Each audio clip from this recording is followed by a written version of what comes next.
กราบสบายดีท่านผู้ชมและท่านผู้ฟังสุขูสุขคนเนาะสำหรับมื้อนี้เราก็ไม่อินกับเทศกาลเนาะแต่ว่าบ่เคยผ่านสู่งานเนาะมื้อนี้เฮาก็มีโอกาสได้มาย่างเบิ่งเขาว่ากระทงซั่นว่าบ่ได้มาลอยดอกมื้อนี้เนาะกะว่าสิบ่ได้ลอยดอกว่านะเพราะว่ามื้อนี้เฮาก็มีโอกาสได้มาย่างงานวัดเนาะมาดินมาเที่ยวนี่แหละก็นานๆมาที่เพราะว่านานๆจะได้มีงานเทศกาลแบบนี้เนาะก็สำหรับงานนี้ก็ขอทายเป็นที่ระลึกไว้แล้วกันเนาะบ่มีอิหยังมากมายหรอกสำหรับงานลอยกระทงก็สิประมาณนี้นะฮะเราอยู่กันที่ลอยกระทงพี่น้องเอ้ยมินบุรีเฮานี่เนาะเฮาก็บ่ได้ไปใช้ไกลหรอกมื้อนี้เฮาก็สิมาลอยนี่แหละได้ลอยนำเขาเฉยมื้อนี้ลอยกระทงนี่ลอยก็ลอยไปจักสิลอยได้จักวีเนาะก็เก็บภาพบรรยากาศไว้ว่ามื้อนี้เฮาได้มาลอยกระทงซื่อๆดอกพี่น้องเอ้ยบ่เบิ่งก็บ่ว่ากันเนาะสำหรับงานมื้อนี้เฮาก็ย่างแบบชิลๆให้ดูบรรยากาศแบบว่าเรื่อยๆนะมื้อนี้เฮาก็มากันหลายคนเนาะน้ำอายน้ำนงน้ำนองน้ำพี่น้ำน้องน้ำหมู่น้ำเพื่อนเนาะหลายคนอยู่มื้อนี้ก็ได้โอกาสที่ได้มาย่างดินย่างหัวกันสิว่าได้เนาะสำหรับงานในเมืองไทยเนาะงานลอยกระทงนั่นเองเนาะวันที่5เนาะจะได้มีส่วนร่วม วันที่ไรเนาะ ในการ ประมาณนี้ วั เนาะ ฒนธรรมประเพณีที่ดีงาม วันที่5เดือน11ลอยกระทงเนาะมันบ่คืออยู่บ้านเฮาเนาะบ้านเฮาก็สิแบบว่าลอยกระทงก็แต่วัดเนาะบ่มันสิบ่พร้อมกัน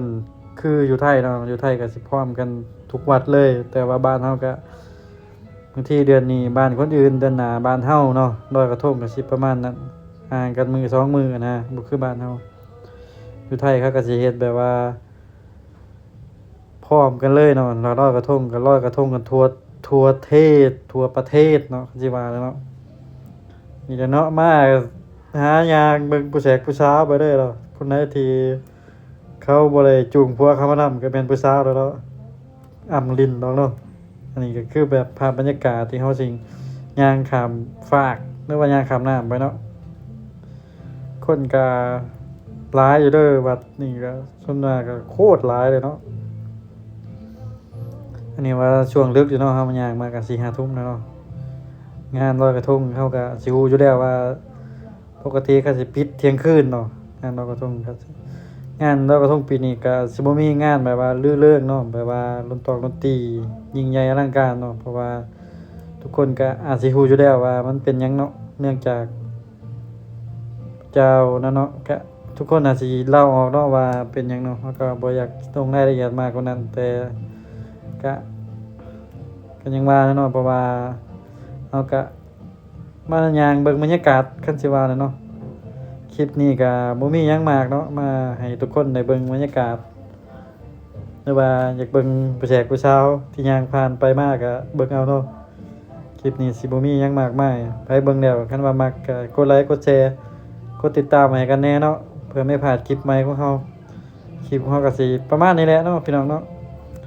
ก็สิเรียวๆแบบธรรมดาเนาะอาจสิบ่หวือหวามากมายแต่ว่าก็สนับสนุนกันแน่ก็ดีคือกันเนาะงานเป็นงานแบบว่าลอยกระทงที่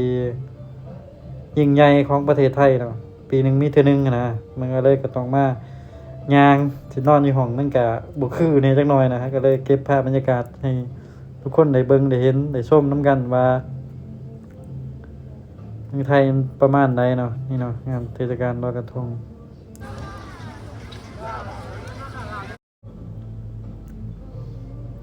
เราก็นั่งสิย่างออกแล้วเนาะพี่น้องเนาะมื้อนี้เขาก็จบคลิปกันประมาณนี้เนาะไปเบิ่งแล้วก็คือว่าเนี่ยชอบก็กดไลค์ใช่ก็กดแชร์ถ้าคุณแบบว่าอยากเบิ่งคลิปต่อๆไปก็กดติดตามไว้เนาะก็สำหรับคลิปนี้ก็สำหรับก็กราบสวัสดีท่านผู้ชมและท่านผู้ฟังสุขทุกคนเด้อนอนหลับฝันดี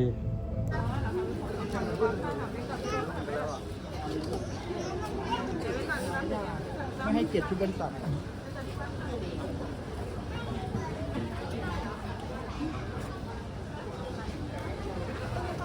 ว้าว จริงใช้ดี